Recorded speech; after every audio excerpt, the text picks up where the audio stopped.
Jaalatee osoo hin taane uummanni naannoo Amaaraa keessa jiru kun jaalatanii osoo hin taane dirqama lolan. Fakkeessaa seetaa lolli Eertiraaf Itoophiyaa lola amma ganda keessatti faannoon qawwee daariin dhufattee deessitee bosona achi dachaatu kanaa miti. Waaqa samaan billaahi dhugaa jirtu siif hima.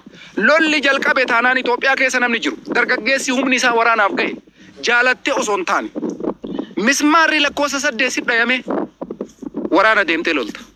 Jaalatteetii miti quba qaban. Kun dhugaadha faaktiidha. Kaloltu biyyaa fi namni ayyama si gaafatu hin jiru, namni fedhii si gaafatu hin jiru. Munki yeroo jalqabaatiidhaaf fedhiidhaan namni Itoophiyaadhaaf loltan, fedhiidhaan namni biyya keessaniif akkas taatan jedhanii namni si gaafatu jiraachuu danda'a. Achi booda didde taanaan mismaara lakkoofsa 8 tuddutti si rukutama siin jaabaran. Warri irraa nufaannoodha jedhu kuni mismaara lakkoofsa 8. Ganda akka waradaatiin akka aanaatiin lakkoofsa 8 mismaara huddurra si rukutaa gara leenjii dirree leenjii deemtaa jechuudha. Ofiin shawwadinaasi waa'ee waraanaa yoo hin beekne nu profeesaroonni isinitti himna. Kanaaf lolli Eertiraaf Itoophiyaa lakkinaan ilaallatu ani faannoon 4 kiiloo seemuu deema 4 kiiloo min baan nagar yellam. Jaalatee osoo hin taane gurra qabanii dargaggeessi naannoo Amaaraa keessa jiru. Tolaanii miti giddiidhaan.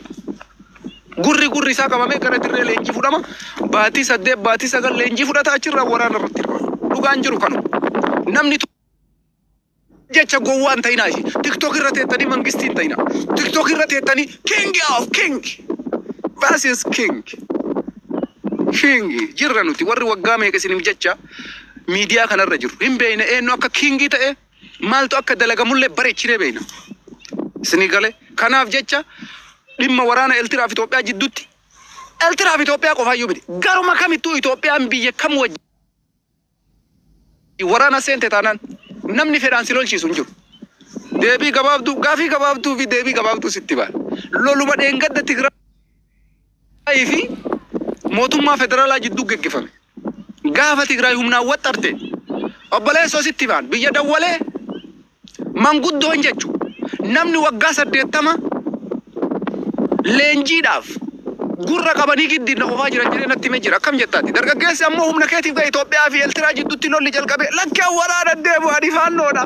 Idee faannoodha. Ara ta'u. Raasaachuu shawwidu. Hin jiru waan akkasii. Kanaafi dhugaan jiru isa kana jechuudha. Akkasitti qaba. Lolli jalqabe taanaan jaalatteen deemtu lola. Jaalatteen deemtu. Wallaahi dhugaa sitti hima. Jaalatteeti miti tolaa miti namni kaleessallee jaalalaan loluma Tigraay irratti bara ijoolleen parsantiin guddaan dirqamtee lola oofamtee kan akkasitti yaaduu isin barbaachisa uummanni keenya. Namni gariin gadi bu'a hasaaba keessan gadi buusina. Nuti wanni miidiyaa kanarra jireenya kiyya jiraachaa jira. Alhamdulillah. Jireenya kiyya dhuunfaa jira. Abiyyi Ahmad, Shimallis Abdiisaa, Marroo Dirriba, Jawaar Mohammad anaaf harka kiyya bitaaf mirgaati. Amma booda jechuudha. Eenyurraayyuu bu'aan argadhuan. Eenyurraayyuu bu'aa takkan argadhuan. Akka Oromootitti Oromoo nama fayyadu hundaayyuu hin deeggara. Marroon Oromoof qabsaa okay. Abiyyiin Oromoodhaa bu'aa buusaa okay. Jawaar Oromoodhaa bu'aa buusaa okay. Nuti nama akkanatti of amansiisee deemudha. Wanti Oromoo ta'u hunduu naa ta'an. Amma booda eenyuyyuu arrabsee eenyuunuu ol qabee eenyuunuu gadi hin qabuun. Si galtee dubbiin. Jireenya kiyya jiraadha. Yeroo odeeffannoo waqtaawaa argadhetti sabbar zeenaa jedhee gurra keetti siqicha. Odomaa gurri keessi dhukkubu dhageeffadhu. Jaalatteetii migitti dhageeffatta. Akka har'a nu dhageeffachuu diddan kanaa miti. Ganaa nu dhageeffattan gurra keessan guurii keessa guurattanii mismaara keessaniin gurra keessan qulqulleessitanii ganaa nu dhageeffattan. Ganaa nu dhageeffattan dirqama maal goota waan biraa dhageeffachuu baatanii maal goota. Nutis ammoo 24 sa'a miidiyaa irraan teennu odeeffannoo waqtaawaa bakka barbaachisaa ta'e odeeffannoo arganna. Sa'aatii yeroo qabnutti sabbar zeenaa bik dhumee jira. Akka duraanii miidiyaa irra taa'ee 24 sa'a guyyatti yeroo 4 guyyatti yeroo 5 yeroo hin qabnu. Kanaaf jecha odeeffannoo nama isinii qabaasee waa'ee humni qilleensa Itoophiyaa lafoota Tigraay daangaa Tigraay Addagiraat Saalambassaa Targeetiin namni isinii galu jira. Sa'aatii kanatti amma wanta akkasii gabaasni sabbar zeenaan dhufaa jira. Maraaftuuyyuu waan dhufu hunda waliin laallaa irra caalatti uummanni keenya hin dogoggorina. ummanni kennan dogoggorina ana nan ilaallatu dhimmi kun nan ilaallatu hin jedhin si ilaallatu baxaan itti si ilaallatu kanaaf akkasitti hubadhaa kana caala wanni isinii haasa'u hin jiru ana akka Oromoo tokkootitti ummata Oromootiif duuti Oromoo du'atiyyaa beelli Oromoo beela kiyya gaddi Oromoo gadda kiyya qabsaayaan Oromoo duukamuu qabsaayaa kiyya ijoollee bosona jiranis haa ta'u ka gara kanaan ammoo mootummaan kun mootummaa Oromooti jedhee isa waliin ta'ee gara gara du'aa ta'u hundi isaaniitu anaaf ilmaan Oromooti miidhamni isaanii miidhama kiyya jedhee amana kamuu arrabsee kamuu waliin qabu bu'aa wajjin deemuun barbaachisaadha jijjiirama wajjin deemuun barbaachisaadha haala yeroo wajjin deemuun barbaachisaadha kanaaf irra caalatti ammoo xilaanni keenya sirriin xilaanni keenya dhaabbataan ka dhugumatti gara laafummaa tokko malee namiidhu eenyu jettee adda baafatte Oromoodhaaf qabsaa'uun sin rakkisu kanaaf odeeffannoo kenna yoo arganne waan haarawaa isin biraan kenna keessattuu anaaf dhimmi Eertiraaf Itoophiyaa sa'atii kanatti anaaf waan akkaan murteessa wanti kun garamitti bayaa gaafiin kun ka'ee Eertiraan didde jedhee mootummaan Itoophiyaa waan kanarraa dhaabbataa wanti kun gara biraatti deema waan kana sirritti jala bu'ee hordofaa jiran sirritti waa hunda caalaa waan amma isin qaayitan faannoo maarree chimbae kingi maarree isin jettan kana kanniin ani waan takka akkanatti illee kushinfat akkana largite isaan kana sinii gala jedhee yaada kanaafi xiyyeeffannaan kiyya guddaan dhimma itoo Eertiraa irratti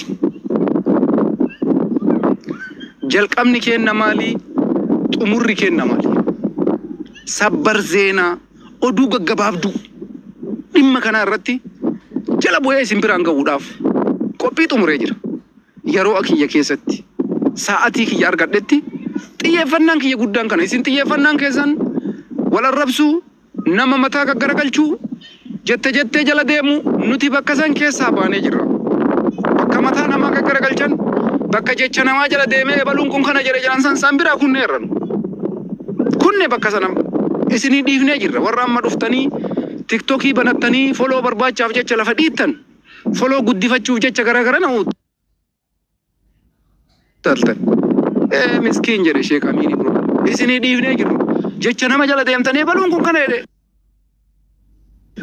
ebaluun kun kana jedhe san isinii dhiifnee jirra isinitti fayyadamaa jechoota akkasii isinitti fayyadamaa nuti waan akkasii isinirraa nama goonee fuunee laallu jechuudha kan akkasumatti isinii qabaabsinaa malkaan gisee yeroo gaarii naa qabaadhaa odeeffannoo jiru jala fuunee isin biraan kennaa sabbar seenaa Itoophiyaa gara kibirii ta'uuf malee wanni Itoophiyaan dhabuusu jiru bare Itoophiyaan galaana diimaa yoo harkatte bara akka biyya takkaatitti hin guddatti malee hin miidhamtu bara hin cimti malee hin dulloomtu bara hin dagaagti dhaloota kana booda dhufuuf furmaata malee miidhaan qabu bara yoo jabaatamee galaanni diimaan Itoophiyaadhaaf ka argamu taate kuni wanni muummichi ministeeraa dubbate waan perfektii waan barbaachisaadha jechuudha bara dhaloota Itoophiyaa keessa jiru uummata Itoophiyaatiif kun waan bu'aa qabu waan ta'eef wanti nu balfannu hin jiru wanti nu balfinu hin jiru jechuudha milkaa'uu danda'a ka jedhu san akka ati jabaattee hojjettetti si galee waan kanan danda'u jechuu caalatti jabaattee hojjettee wanni ati milkeessine hin jiru jabaatanii hojjechuu akkasuma jireenya kee mo'achuudhaaf taasifaa osoo hin murre halkan osoo hin jenne guyyaa osoo hin jenne qorra osoo hin jenne dheebuu osoo hin jenne beela osoo hin jenne akkasuma waan jalqabde tokko yoo jabaatte hin xumurta yoo itti milkoofte ammoo Itoophiyaadhaaf nama yeroo jalqabaati balbala galaana diimaa banee Itoophiyaadhaaf kenne ta'eetumaan taarika irratti noobilii haarawaa ta'eetuma galmaa malee rakkina biraa maal qabame galaana diimaa Itoophiyaan argachuun rakkoo biraan qabu Eertiraan fedhaan uummata Itoophiyaa wajjin waraanatti hin seennu galaanni diimaan nus Itoophiyaa singaa jettee yoo nagayaan murteen dhumate san caala wanni das nama jedhu jiru san caalatti wanni namatti tolu hin jiru kanaafuu galaana diimaa Itoophiyaadhaaf waan baay'ee barbaachisaa waan ta'eef akka nama tokkootitti wanti kun waan sirrii miti jedhee hin falmuu jechuudha kanaafi amma bineensota daawwachaa jirraa beetasaba waliin Kanaaf akkasii hundi keessanuu naa galatoomaa amma mee bineensota wayii asumas esen kaine asoo yaa tasken haloo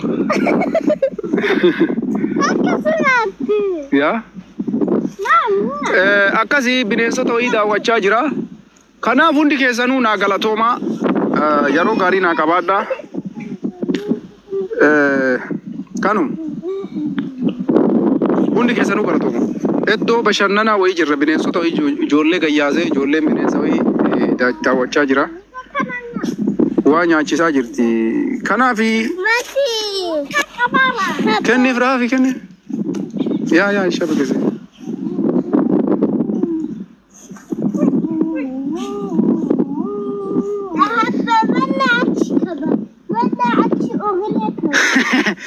Jaartiin tiyya shari'aa qabatti namatti hin mul'attu.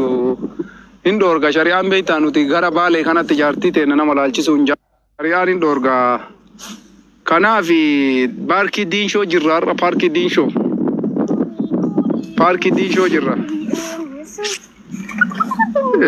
Nullee daawwachiisi kaadirree. Yaa kunoo daawwadha. Paarkii diinshoo jirra. Paarkii diinshoo. Baala murree kenname. Hop. Oh.